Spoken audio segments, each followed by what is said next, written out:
और सत्ता में अब बात करते हैं ऐसे शब्दों की जो असंसदीय हैं, यानी ऐसे शब्दों के संसद की कार्यवाही के दौरान इस्तेमाल पर कार्रवाई होती है।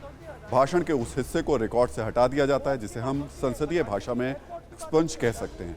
संसद के इस सत्र में एक्सपंज वाली कहानी शुरू होती है आज से 3 दिन पहले, यानी 7 फरवरी को, जब कांग्रेस नेता राहुल गांधी के भाषण के कुछ अंश को स्पीकर के आदेश पर संसद के रिकॉर्ड से हटा दिया गया। दरअसल भाषण के उस हिस्से में राहुल गांधी सरकार को अडानी के मुद्दे पर घेर रहे थे। इस दौरान राहुल गांधी ने प्लेन में बैठे पीएम नरेंद्र मोदी और गौतम अडानी की एक पुरानी फोटो भी दिखाई थी। जैसा कि कांग्रेस नेता जयराम रमेश के मुताबिक लोकसभा में भाषण के दौरान राहुल गांधी की 18 टिप्पणियों को हटाया गया। पीएम से पूछे गए सवालों को भी हटा दिया गया। अडानी और पीएम मोदी के रिश्ते को जो बोला उसे हटाया। एजेंसी का मिसयूज और विदेश यात्राओं को लेकर सभी आरोपों को हटाया। आज आपको यह भी बताएंगे कि संसद में दिए गए भाषण के अंश के रिकॉर्ड को कैसे हटाया जाता है और इसके नियम क्या हैं। लेकिन पहले ये जानिए कि कैसे लोकसभा स्पीकर के इस एक्शन पर सियासी संग्राम छिड़ गया है।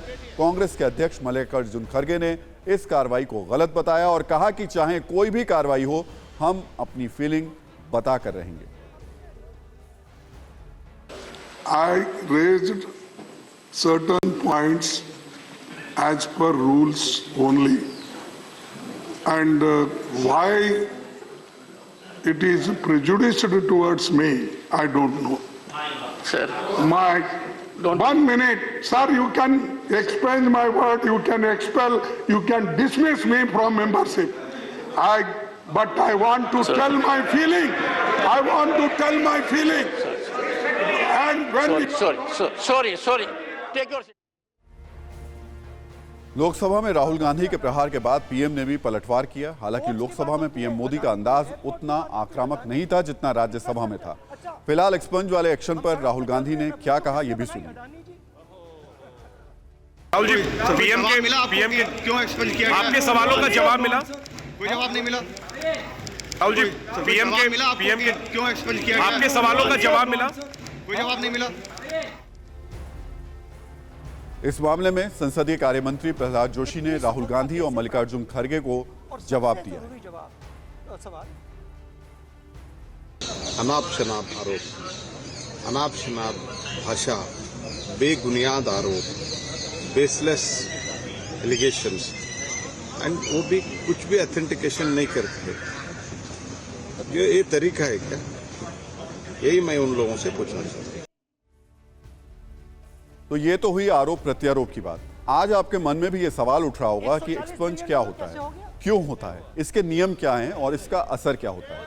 संसद में एक्सपंज का इतिहास पुराना है। दरअसल संविधान के अनुच्छेद 105(2) के तहत भारत की संसद में कही गई किसी भी बात के लिए कोई सांसद किसी कोर्ट के लिए उत्तरदायी नहीं होता है। आसान भाषा में समझें तो सदन में कही गई किसी भी बात को कोर्ट में चैलेंज नहीं किया जा सकता है।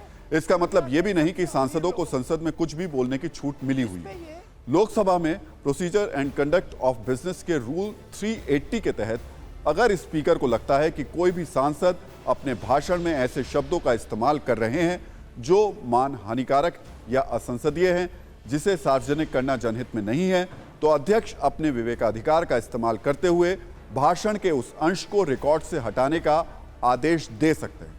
आदेश के बाद ऐसे शब्दों को सदन की कार्यवाही से हटा दिया जाता है। रूल 381 के मुताबिक सदन की कार्यवाही के दौरान जो भाषण का अंश हटाना होता है उसे मार्क किया जाएगा और कार्यवाही में एक फुटनोट इस तरीके से उसमें डाला जाएगा।